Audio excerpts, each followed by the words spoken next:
Selam, ben Barış. Arkadaşlar, gün batıran koyundaki muhteşem videomuza hoş geldiniz.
Kuş cenneti. Kuş gözlem evini falan görüyorsun. Zaten kuşları da gördük.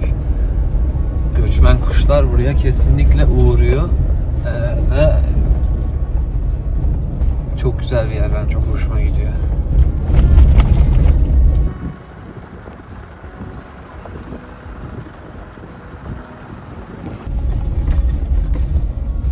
Şimdi buraya neden Sivas'ın denizi dediğimi anladınız değil mi? Ya mavisi çok güzel. Bir de gün batımını görelim buranın. Gün batımı da çok güzel olacak. Burası Sivas'ın denizi ve sahili sevgili arkadaşlar. Burası da kordonu efendim. Kordon boyu gidiyoruz. Sahil kordon boyu. Şimdi karşıdan bir araba geliyor. Galiba ona yol vermem gerekiyor. Ben şurada bir arabamı park edeceğim.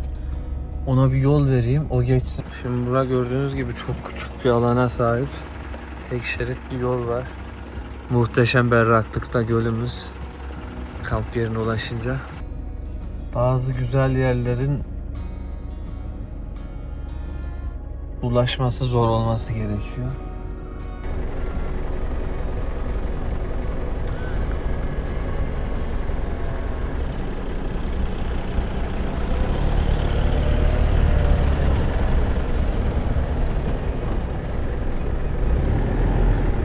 Arabayla vedalaştık. Hızlı bir geçiş oldu. Güzel. Yani rahat geçtik. Ben tabii ki çok kenara çektiğim için. Şimdi kamp alanı.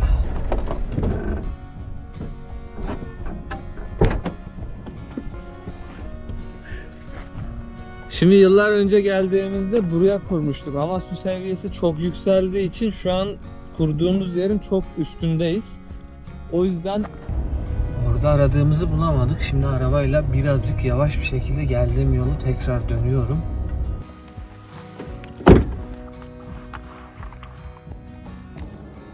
Canım kardeşim bak şimdi ya. Gözünü seveyim. Şu suyun rengine bir bak. Bak şimdi bak. Bak. Şu suyun rengini görüyorsun değil mi? Görüyorsunuz yani. Mükemmel değil mi? Ama bir de şuraya bakın. Bak. Var ya, yıldık ya, yıldık. Yıldık. Yeter ya. Zaten 3-5 tane güzel yer var doğada gidebildiğimiz. Onu da bu kadar kirletmeyin ya.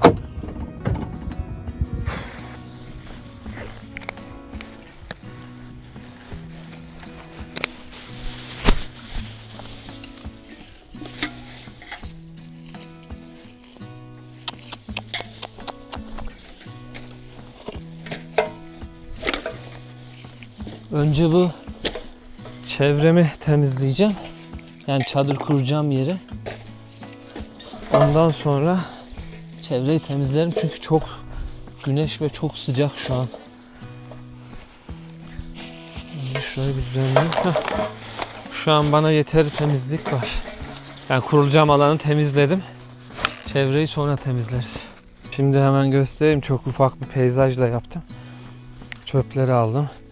Şu köstebek yuvalarının çıkardığı toprakları biraz yaydım. Şuraya oturacak alan yapacağım. Şimdi hemen gölgelik yapmam lazım. Şimdi şehrin sıcağıyla doğanın sıcağı bambaşka oluyor.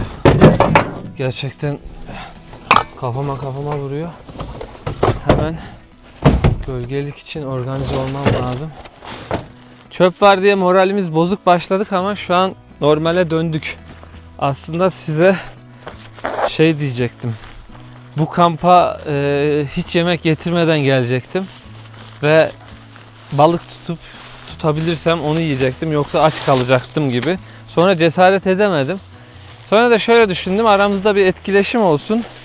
Bu videoya 8000 üzeri beğeni gelirse bir kampa arabam da olmayacak. Ya da araba olabilir bilmiyorum. Ama kesinlikle ne sabah kahvaltısı ne akşam yemeği hiçbirini getirmeden geleceğim. Böyle küçük bir oltayla atacağım. Balık tutabilirsem balık yiyeceğim. Tutamazsam aç bir kamp deneyimlemiş olacağız. 8000 beğeni üzeri gelirse yapalım bunu. Ne dersin? Yani balık konusunda çok iddialı değilim. Kesin tutarım diyemiyorum. O yüzden biraz destek istiyorum sizden. Çünkü tutamayabilirim. Aç kalmak da var işin ucunda. Şimdi bize soru işaretimiz ne? Gölgenin yön değiştirmesi. Bunu böyle yapsam içeride idare ederiz.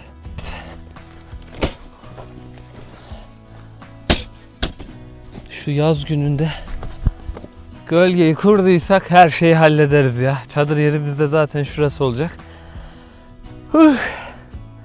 Önümüzde açık, güzel oldu. Manzaramız çok güzel. Gün batımı muhteşem olacak burada. Oh be.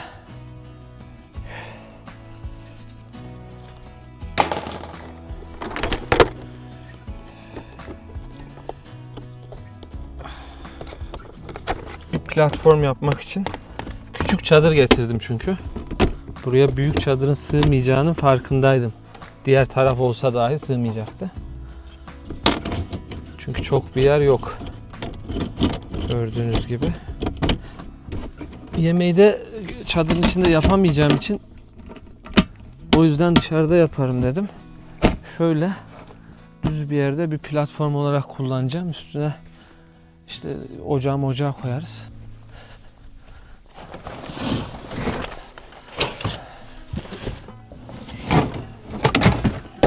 Buranın kusuruna bakmayın ne olursunuz. Her şey birbirine girdi. Güneş beni çok kötü etkiliyor.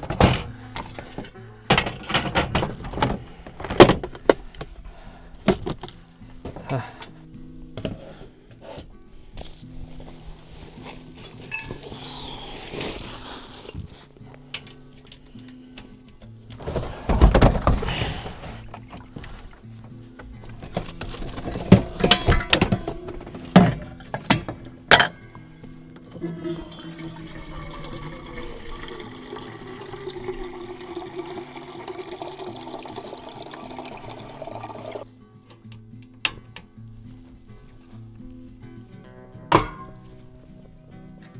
Şimdi kuruluma devam ederken hemen bir çay koyduk.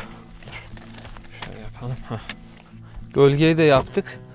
Bu arada bir tane olta atmayı düşünüyorum. Hem kendimi denemiş olayım, bakayım. O kadar beğeni falan istedik. Yapabiliyoruz mu? Aç kalacağız mı kalmayacağız mı onu görelim. Tabi buraya gelip gelmeyeceğim. Gelmem muhtemelen. Başka yere giderim. Başka bir maceramız olur. Sazan balığı için deneme yapacağım. Burada sazan balığı olduğunu düşünüyorum. Daha öncesinde gelip sanırım bir kere tutmuştuk. O yüzden mısır atacağım. Tabii benden daha iyi balıkçılar var. Burada ne olduğunu, nasıl tutulduğunu vesaireyi biliyordur muhtemelen.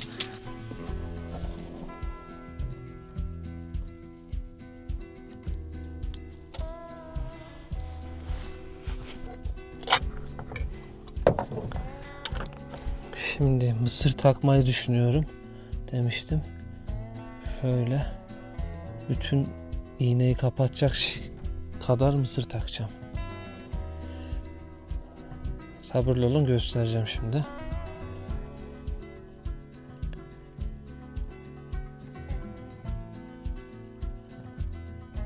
Şu şekilde.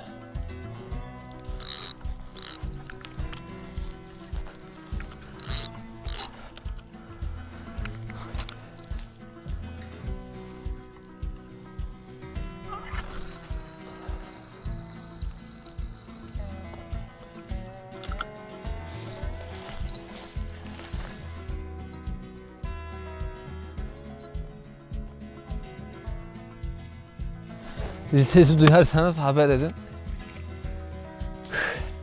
Ortalık karışabilir mi bilmiyoruz, bakacağız.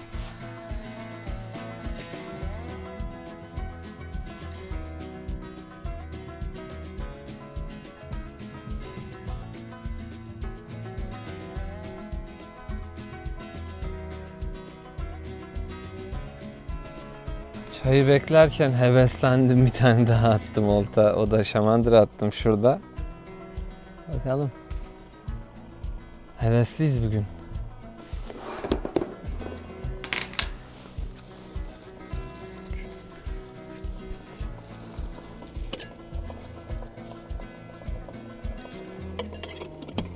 Hazır hafif havanın kırılmasını bekliyoruz. Önümüzdeki planlardan bahsetmek istiyorum. Bu sanırım son yalnız kampım değil. Şöyle son yalnız kampım değil. Bazı dağ kampları yapacağız. Bazıları mecburen yalnız olacak. Çünkü macera ve yük taşımalı olduğu için herkesin dayanabileceği bir kamp değil. Şimdi şurada değişik bir balık gördüm. Aha, gelmiş kıyıya kadar. Bak bak bak bak.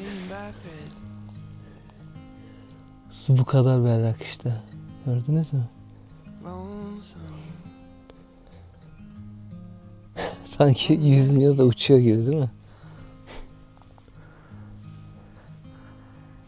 Önümüzdeki maceralardan, yani planlarımdan bahsetmek istersem, Türkiye'nin en yüksek 2. zirvesine tırmanmayı planlıyoruz. Cilo Dağları. Kamp yüküyle çıkacağız. Artık böyle araba falan olmayacak tabii ki. Bayağı zorlu bir faaliyet olacak. O yüzden destek olmanızı da istiyorum. O videoyu gördüğünüzde lütfen beğenin. Bunu da beğenin bu arada. Diğer taraftan bir tane de Aladağlar'da Emler Zirve var. Ona da kamp yüküyle çelik buyduran rotasına kadar çıkmayı planlıyorum. Bu trans girişimimden bahsetmiştim. Aladağlar'da yapacağım transtan bahsetmiştim. Onun ön hazırlığı gibi düşünebilirsiniz. Evet, yorum yapan ve mesaj atanlar oldu. Şu an henüz daha plan aşamasında. İnşallah bu sene halledeceğiz.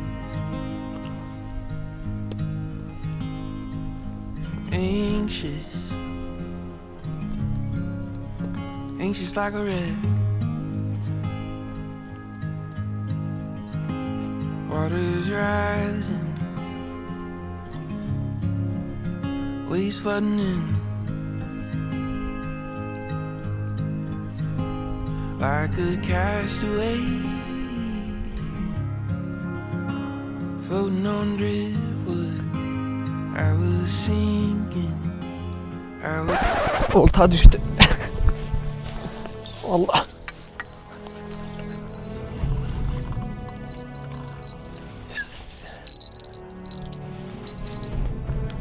Balık var mı bilmiyorum ama olta düştü.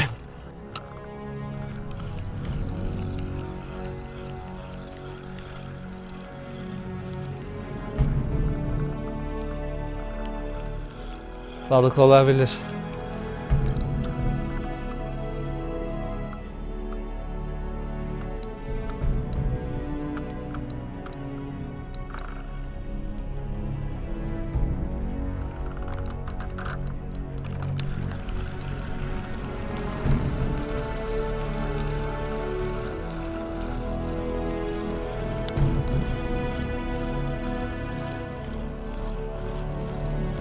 Balık bıraktı galiba ya.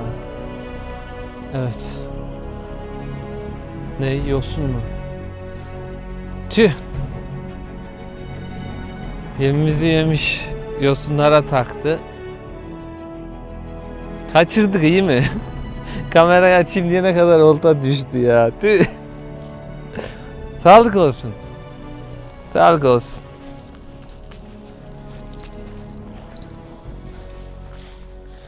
Şöyle. Bakın. Şeye takılmış. Bunlara ne deniyor? Yosunlara takılmış. Ama yemler düşmüş. Oltayı o ara kamerayı açayım derken düştü.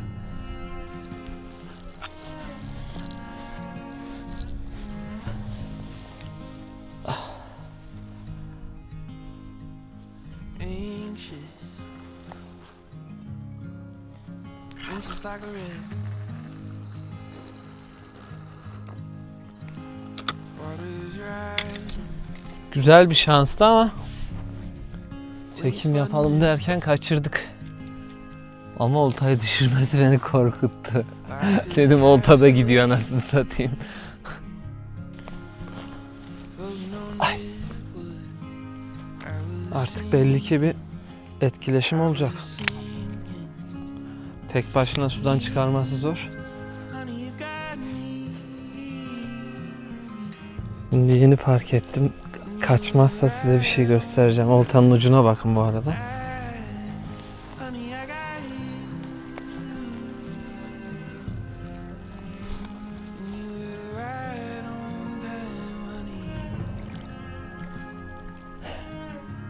Bana dönüyor bak. Gitti. Ha geri geldi. Demek ki şanslı olta bu. Tamam onunla tutacağız.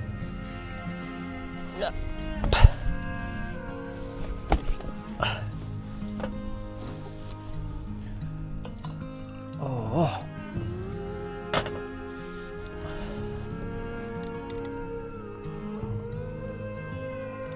Çay dolduracaktım. Misafir geldi.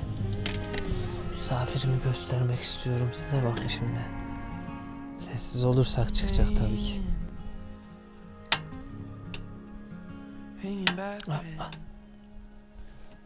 Gördünüz mü? Bir boran, bir tufan. Bir anda rüzgar çoğaldı, bulut çoğaldı. Garip yağmur yağsaydı. Seyredin.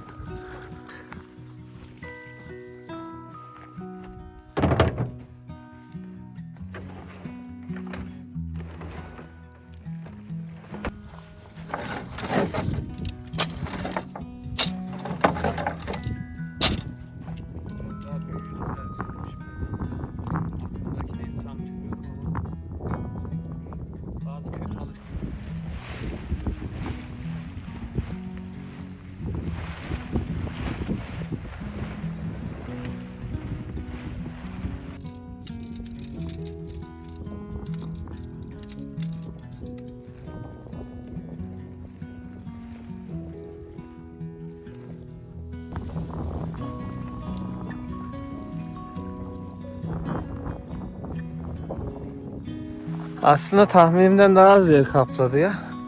Yani ben şurayı komple kapatacak sanıyordum ama kapatmadı. Evet, arabayı da çektim. Şimdi böyle bir görüntümüz oldu. Sivas'ın denizinde kamp. Buraya niye Sivas'ın denizi diyoruz? Bunun arkasında komple göl devam ediyor. Burası çok büyük bir göl. Onun arkasında giriyorlar.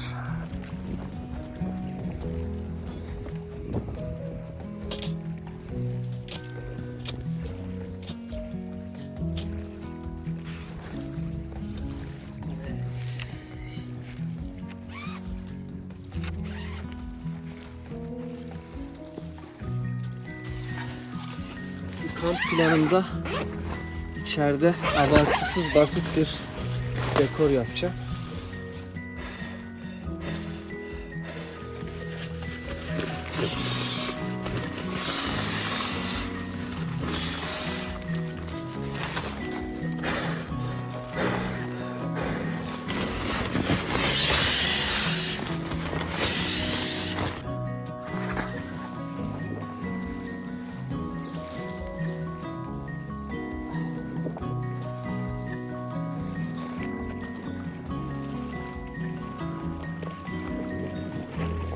Sen hangi şehirde kamp yapıyorsun ya da hangi şehirden izliyorsun bilmiyorum ama şu an bulunduğum yer Sivas olduğu için gündüzleri her ne kadar sıcak olursa olsun gerçekten uyku tulumuna ihtiyaç duyuyor. Böyle gördüğünüz gibi minimalist bir alanım kaldı.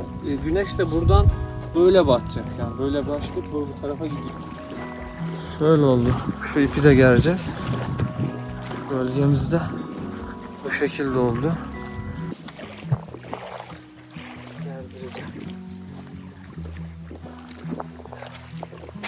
Yani birazcık da böyle sürekli dönüşüm, değişim içinde olan kampları özlemişim işin doğrusu. Kış kamplarında genelde çadırı kuruyoruz ve kurduğumuz gibi kalıyor her şey.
kesmiyor. Patates. Evet. Çok malzememiz aslında daha var ya malzeme bizde. Ekleyelim.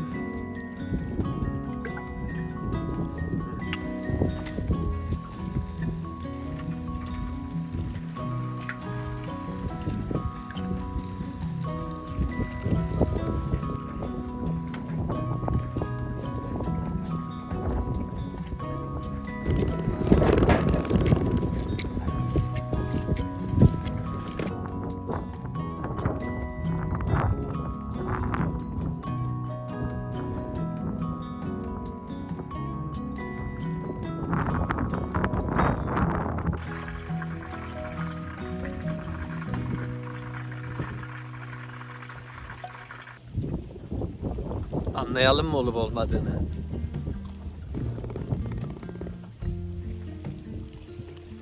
Biraz tuz döksem var ya sade bunu yerim. Çok güzel olmuş.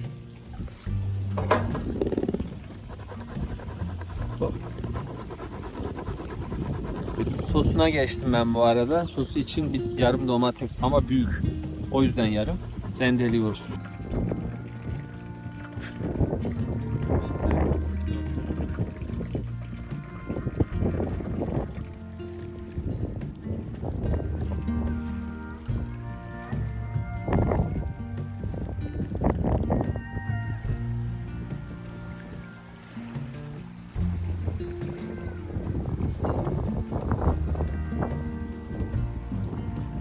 Kabaklar girdi efendim. Kabaklar girdi. Burada artık tabaklamaya başlayacağız. Ya sızan mı diyelim, süzülen mi diyelim.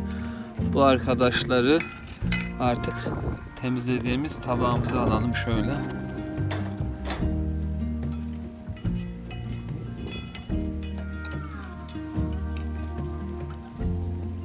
Bir kap daha kirletmeye karar verdim. Çünkü neden olmasın? Biz buna değeriz. Ben her zaman böyle düşünüp bütün mutfağı kirletiyorum. Şimdi şöyle sarımsaklı yoğurdumuzu ortaya verdik. Şu yağı bir güvene almak istiyorum.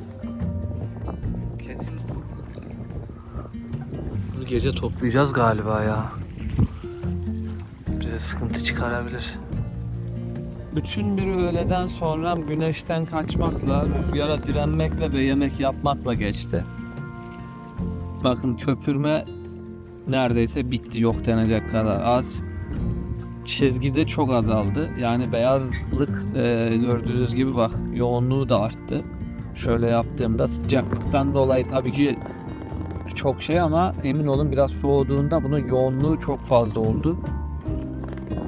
Yani sulandırılmış salça gibi düşünebilirsiniz yoğunluğunu. Şu an bence bu pişti. Artık şuraya alabiliriz. Gördün mü? Bak bak bak. Tam olarak bundan bahsediyorum. Kıpkırmızı bir domates sos. Mükemmel kıvamda. Bir yeme zamanı. Heyecanlı zaman mı?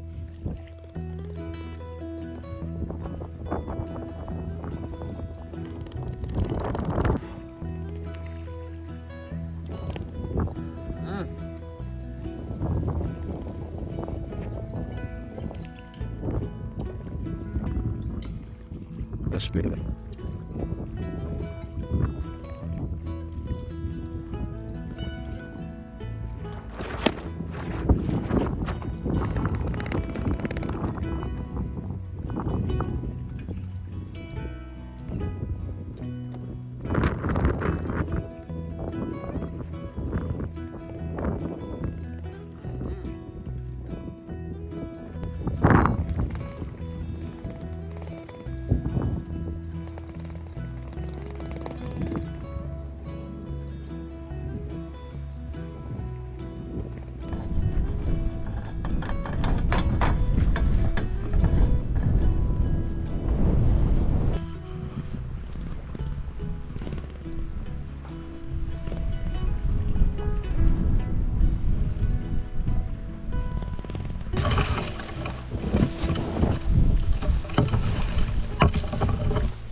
Muhteşem bir gün batımı oluyor. Keşke biraz da bulut olsaydı. Çok güzel olacaktı.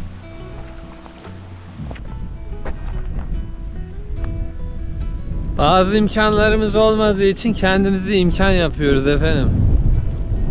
360 kameramız yok ama aklımızda yok değil. Aksiyon kamerama uzatmak şeyi aldım. Sanki biraz şeymiş gibi böyle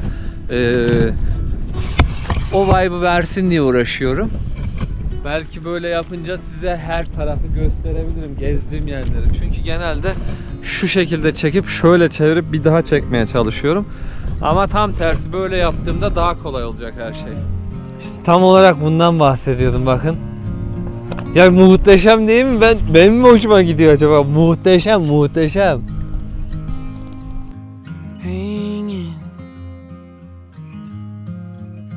Hanging by a thread.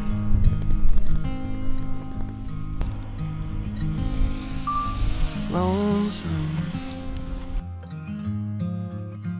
lonely as it gets.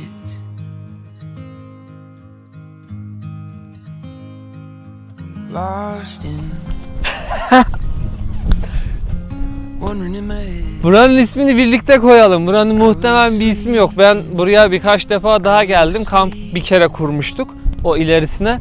Ama sonrasında gezmek için geldim. Her seferinde de gün batımını izledim. Muhteşem bir gün batımı var. Manzara harika. Alan çok iyi olmasa da. Ve buranın ismini kabul ederseniz gün batıran koyu olarak koymak istiyorum. Çünkü burası Sivaslıların denizi. Sivas'ın denizi. Suyu besvererek drone görüntüsünden görmüşsünüzdür. Acayip güzel. Biz bugün girmedik ama çok rüzgar olduğundan dolayı belki sabah gireriz. Harika değil mi? Muhteşem.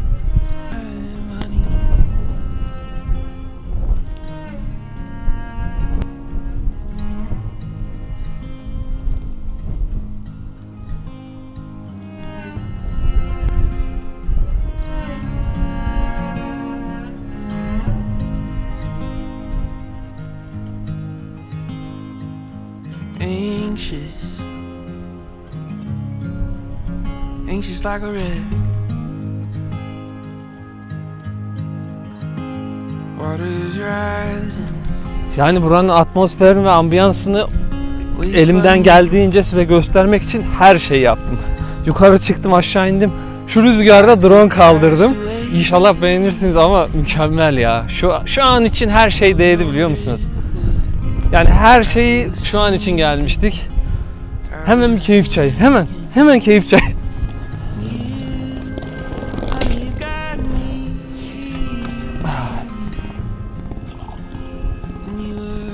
Hatta durun şöyle yapacağız bir saniye. Bekle hemen hazırlayıp gel. Biz buradaki ambiyansımızı şöyle değiştirebiliriz. Bunu gevşeteceğiz. Evet. Sizi oraya oturttum. Ben buradayım. Muhteşem bir gün batımı izleyelim. Hadi hep birlikte. Kesmeyeceğim ha.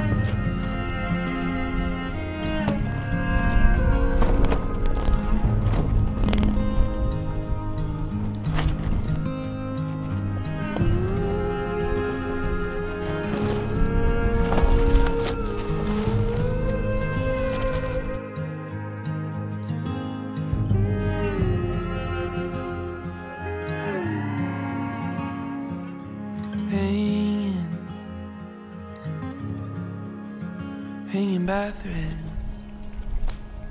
Gün battı. Burası Sivas. Direkt serinlemeye başlıyor biliyor musunuz? Hani sizin yaşadığınız yer neresi bilmiyorum ama burası gerçekten direkt serinliyor. Şimdi bu bela çocuk rüzgardan dolayı artık çok çırpınıyor. Ya bu yırtılacak ya da ortalık dağılacak. En iyisi bunu katlamak. Yarın sabah erinmeyeceğiz, bir daha kuracağız. Bakın sana. Hata yaptım şu an. Şunu şöyle çıkarmam gerekiyor. Ya aslında güneş olmasaydı, yani bulutlu bir gün olsaydı böyle görünecekti. Böyle de çok güzel oluyor tabii ki. Mecbur kalınca da yapacak bir şey yok. Şimdi bunun bir tanesini çadırın bagajına koyacağım. Ucu sivri olanı. Sebebini de açıklayayım. Bana yalnız kamplarım, artık yalnız kamp yapıyorum. Ve korkmuyor musun? Ne yaşıyorsun? Kamplarda bize biraz paylaşır mısın dedi. Tabii ki paylaşırım. Müthiş korkusuz bir insan değilim. Korkmuyorum ama o kadar da deli cesaretim yok ya da cahil cesaretim yok. Şey gibi düşünme. Bana bir şey olmaz değil. Önlemimi alıyorum. Mesela bir bıçak alıyorum her zaman çadırın içine. İşte ne bileyim bu şu uzun olan mesela bu iyi. Ucunda böyle bir sivrilik var mesela. Herhangi bir kendimi savunmam gerektiğinde bir şeyden savunabilirim. Ama hayvanlar genelde o kadar çok fazla cesur ve cesaretli değil, işin doğrusunu söylemek gerekirse. Yani burada çok klasik olacak ama insanlar bazıları çok cesur, cesaretli oluyor bu konuda. Çünkü yani bir şey diyemiyorum, neyse. Onlardan korunmak için bunlar da zaten yeterli oluyor genellikle. Bunu da şey olarak görmüyorum, böyle çok korkusuzum ben, hiçbir sıkıntı olmaz falan gibi görmüyorum. Yıllardır doğada olduğum için tek başıma karanlıkta gezebilirim. Ama bunu güvenlik önlemleri alarak yapıyorum. İşte ne bileyim bir bıçağım oluyor mesela, küçük bir çakım oluyor. Zaten gece olana kadar herhangi bir sıkıntı yok. Hiçbir şey hissetmiyor insan. Akşam olduktan sonra artık sessizlik tamamen çöküyor ya, o zaman başlıyor. Şimdi bunu tamamen toplayacağım. Şuna karar verdim. Belki yarın sabah uyanırım. Birazcık güneş ışığı alırım. Çünkü arkadan doğacak. Biraz da erken uyanırsam çok güneş gelmeden ben toplanıp gitmiş olabilirim.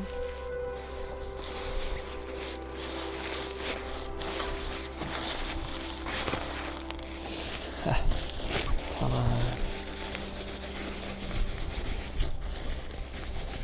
Evet, katladık. Tek kampın zorluklarından bir tanesi de bu. Bir şeyleri toplamak, katlamak zor oluyor. Oy, şuradaki poşet sizin de gözünüze batıyor değil mi? Benim de gözüme batıyor ama bilerek kaldırmıyorum. O benim çöp poşetim arkadaşlar. Doğadaki çöplerimizi toplamaktan utanmayalım bence. Yani doğadayken getirdiğimiz şeylerin çöpünü götürmekten utanmayalım. O yüzden orada duracak. Önceden soda şişesini açamazdım ya. Çok komik. Komikmişim yani. Şimdi her şeyle açabiliyorum neredeyse.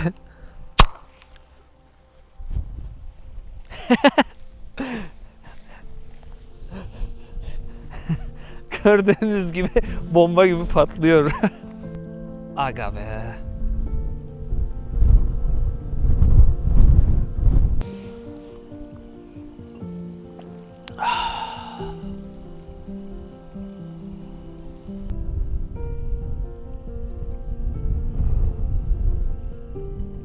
Ya biraz önce yerden aldığım soda şişesinin kapağı benimki değilmiş. Ben başka birininkini almışım. Videodan ses nasıl çıktı diye bakayım dedim. Bu tarafa doğru geliyormuş. Ben oradan aldım. Şimdi onu arıyorum. Heh. Burada tamam, bizimkini bulduk. Neyse bir tane daha toplamış olduk. Vay arkadaş. İyi ki izledim ya.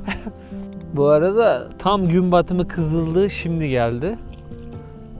Biraz izleyin. Şurada tek bir tane ağaç var bakın. Göstermek istiyorum. Şurada tek bir tane ağaç var. Gördünüz mü? Gözüme hep o batıyor. Çok tatlı. Tam tepede bir tane top gibi ağaç.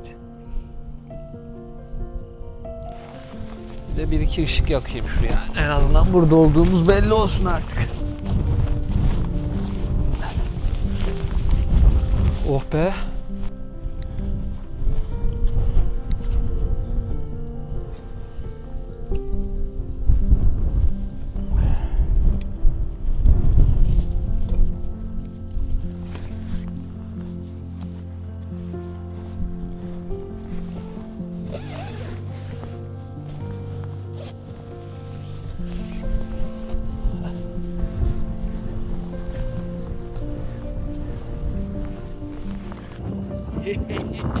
Oltaları toplayayım dedim, hani şu elle attığım oltaları, bir tane balık ama parmak kadar. bakalım. Hadi bakalım.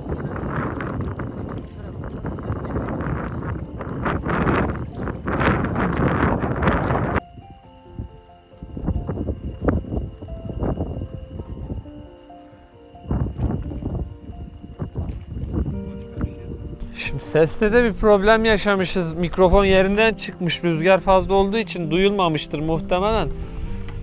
Çekerken koptu efendim. Şimdilik her şey iyi hoştu ama iş yatmaya doğru gelmeye başlayınca bazı problemler baş gösteriyor. O da rüzgarın artmasıyla çadırın çok sarsıntılı bir şekilde sallanması. Bunu da engellemek için bu işler bir anda uykun geliyor ve uyumak istiyorsun. Her şey hazır olsun yoksa uykun kaçıyor. Çadırın içinde dört dönüyor sonra. Bak. Hepsini gerince bu kadar oynayabiliyor. Bir de ön kapısı açık bu arada. İyi. Hallettik. Şimdi rahat bir nefes. Ah. Yani böyle olmamalıydı ya. Hiç rüzgar durmadı. Sürekli bir rüzgar aşırı, şuna baksanıza ya. Yani şeyde denizde ip gördüm, harbi deniz trolüne büründü. Gölde sürekli şey var, dalga var. Şurada bir hayvan gördüm. Tam şuradaydı. Ama ne olduğunu göremedim. Gözleri parlarsa göreceğiz. Ben de diyorum ya, burada nasıl olmaz, hiçbir şey yok. Olmaması mümkün değil. Ama ne olduğunu göremedim. Bir anda kaçtı geri. Bakalım, belki çok koşmadıysa, gözleri parlarsa görürüz. En azından ne olduğunu bilelim ki ona göre pozisyon alacağız abi. Gitmiş. Yok. Geri dönelim. Şurası. Şu rüzgara bak ya, hiç durmuyor. Evet.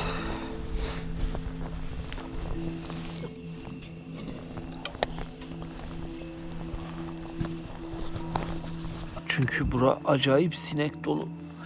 Nasıl yapacağım bilmiyorum. Evet, şimdi tamamen bütün ışıkları kapattım. Çadırın içine girdim. Powerbank, lamba, bıçak. Ay. Yoruldum ya biraz. Dar alanda da zor oluyor. Neyse. Hadi herkese iyi geceler. Sabah görüşürüz.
Ya görünmüyor da çok güzel ağ örmüş.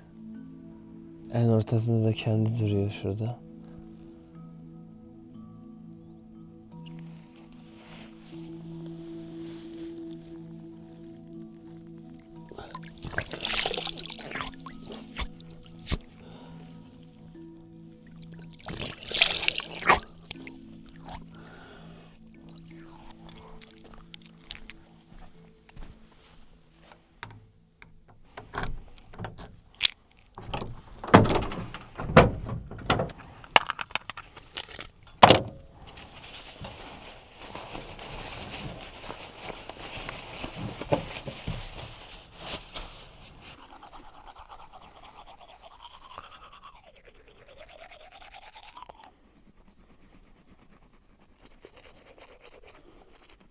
Günaydınlar efendim, günaydınlar.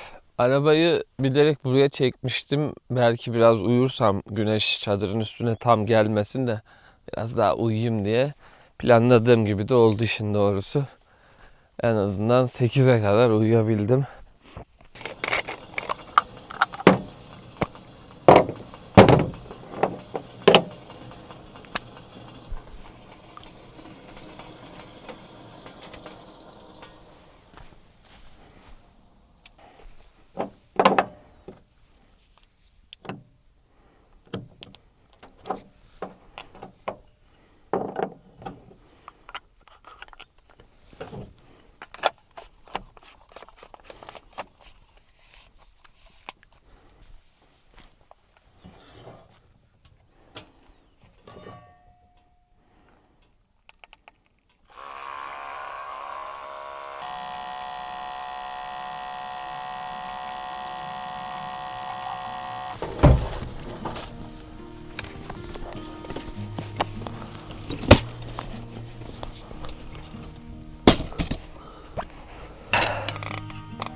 Kahveden sonra çalışmaya başladım ama şöyle bir şey var. Bugün biraz kahvaltı istemiyor canım ya. Yani büyük bir sandviç yapmayı düşünüyordum. Çok severim sandviç. Ya dün çok güzel kalorili bir yemek yedim. Acıkmadım henüz. Ya da güneş beni etkiledi. Kahvaltı yapmak istemiyorum.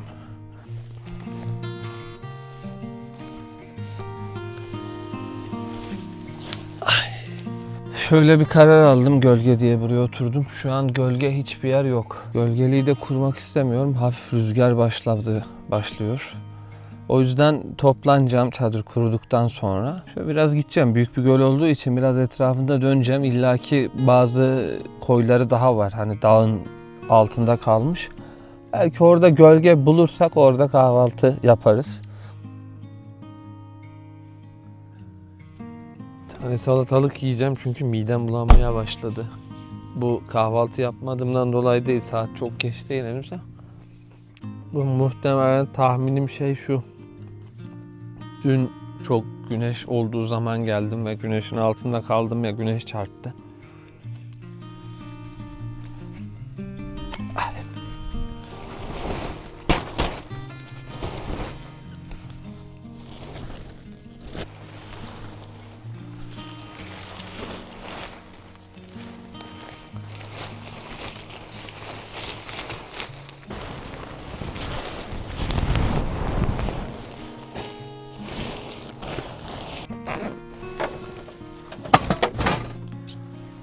Evet, bir maceranın daha sonuna geldik sevgili izleyiciler. İzlediğiniz için, beğendiğiniz ve yorum yaptığınız için, destek olduğunuz için çok teşekkür ederim. Kendinize çok iyi bakın. Doğada görüşürüz. Biraz kendimi iyi hissetmiyorum. O yüzden biraz sabah oldu, mutsuzdum. Neyse düzeliriz, sıkıntı yok. Siz şimdi bonus bölüme geçin. Ondan sonra da artık uzun bir maceraya başlayacağız.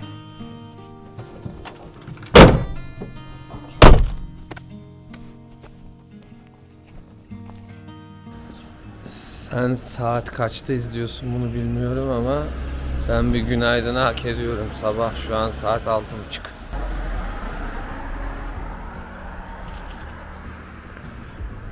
Ters ışıkta birazcık sinematik bir konuşma yapalım mı? Yok. Türkiye'nin en yüksek ikinci zirvesine çıkmayı planlıyoruz. 4135 metreye çıkacağız kısacası. Onun için bu da son antrenmanımız. Siz de bu arada macerayı, gördüğümüz manzaraları ve hissettiğimiz şeyleri dinleyeceksiniz, göreceksiniz. Geliyor. Kırmızı ışıkta takılmazsa. Gereksiz almazsan olur. Vallahi olur. 45 dakikadır sizi bekliyorum ya. Gel kardeş gel. Ha pardon. Meydana geldik. Başladık efendim, 15 kilometre dağ tırmanışı yapacağız.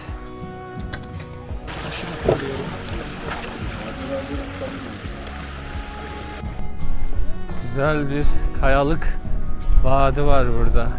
Yani işin garibi bana şöyle geliyor ki gördüğünüz gibi burada aşırı bir dere akışı var, yani akarsu. Bu mevsimde böyle akıyor bildiğiniz. Yani yolumuz o tarafta değil ama minik minik şelaleler bile yapmış. Sanırım ağaçlandırma problemimiz var. Bana öyle geliyor. Çünkü su var, her şey var. Sadece ağaç yok, yeşillik yok.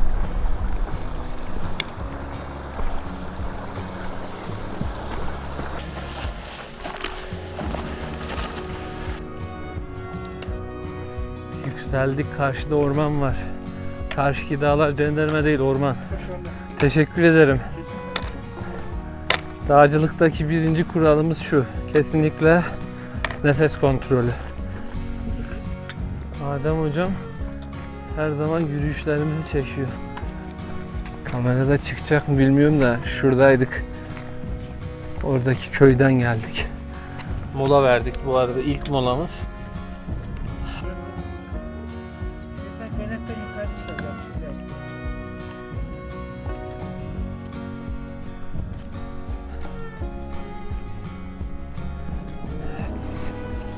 Bana da öyle geldi abi. Zirve rüzgarlı olacak, az kaldı. Göl de şurada kurumamış, bayağı çekilmiş. Burası bir krater gölü. Şurada, tam şurada. Yanına gideceğiz ama.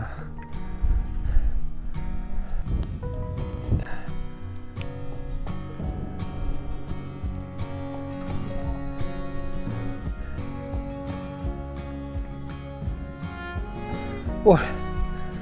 Sen hiç dağa çıktın mı?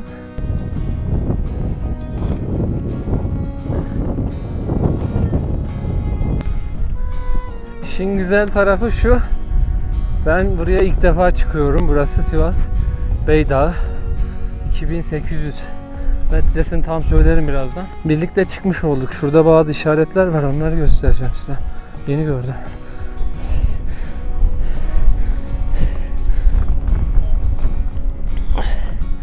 Bakın öyle doğal oyuklar oluşmuş. Yani şu sıcak günün kurtarıcısı kesinlikle Beydağ zirvesindeki şu aşırı serin rüzgar. Bu fos mantar dediğimiz bir mantar türü. Artık ömrünü doldurmuş, içi böyle kumlu oluyor ve rüzgarla uçmaya başlıyor, gördüğünüz gibi bakın. Aslında yaptığım kampların ve maceraların, kaya tırmanışları, duvar tırmanışları ve zirve tırmanışlarının bir bütün halde yayınlayabilmek istiyorum. Bunun için bazı ekipmanlar değişmem gerekiyor. Şu an var olan ekipmanlarımdan memnunum. İşte çekim ekipmanları, ses kayıt vesaire. Ama bu da oldukça maliyetli. Sizden destek istiyorum. İşin gerçeği bu. Bunu henüz nasıl yapabileceğinizi bilmiyorum. Yapmak istemediğinizi de bilmiyorum tabii ki. Ama şimdilik, eğer ki bu videonun, bu bonus bölümünün bu kadarını izlediysen, lütfen abone olup videoyu beğenmek ve yorum yapmak bana şu an en büyük destekçi. Adem hocam, insan gibi görüyorum ama ayı da olabilir.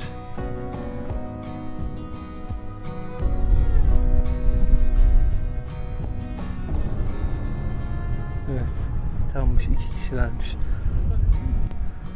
Evet, dünyadaki Mars'tan selamlar. Gidiyoruz asıl zirveye.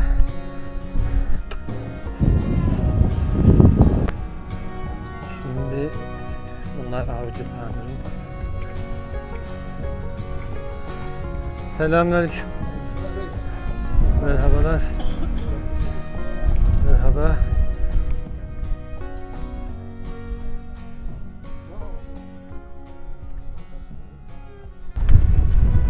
Evet. Zirveden dönüyoruz.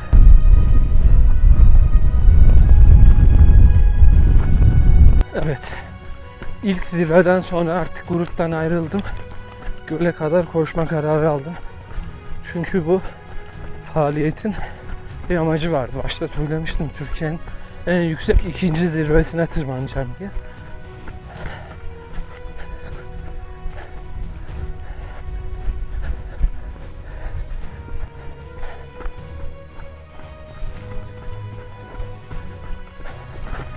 6 kilometre hızı geçmemeye çalışıyorum bu arada.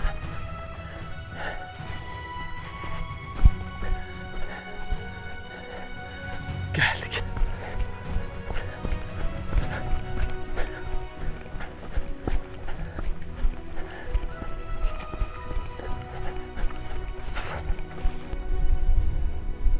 ...2494 metredeki Krater Gölü'ndeyiz efendim, geldik. Yani böyle yukarıda arkadaşlarla çıkarken hep şunu söyleyerek çıktık. Karamel latte gölü diye. Gerçekten rengi karamel latte'ye benziyor. Muhtemelen birazcık suyun çekildiği bir dönemdeyiz. Muhtemelen değil, kesinlikle, çünkü göl şuraya kadarmış. Gördüğünüz kurt ayak izi. Şurada bak, kocaman görüyorsunuz. Burada kurt ayak izleri var. Bak çok garip, kamerayı bir türlü kapatamıyorum. Burada da çıplak ayak izleri var, insan ayak izleri. Çıplak ama bakın. Görebiliyor musunuz? Parmak.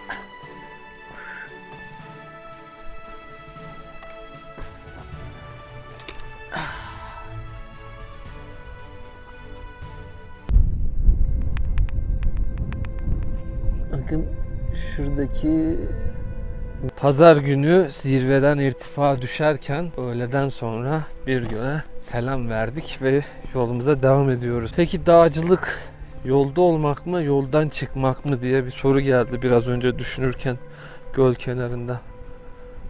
Belki biraz da ikisi de, hem yolda olmak hem de durup dururken yoldan çıkmak. Her neyse efendim, bu da vedamız olsun. Artık gölden de ayrılıyoruz. Yavaş yavaş irtifa düşerek arabaya döneceğiz, eve döneceğiz.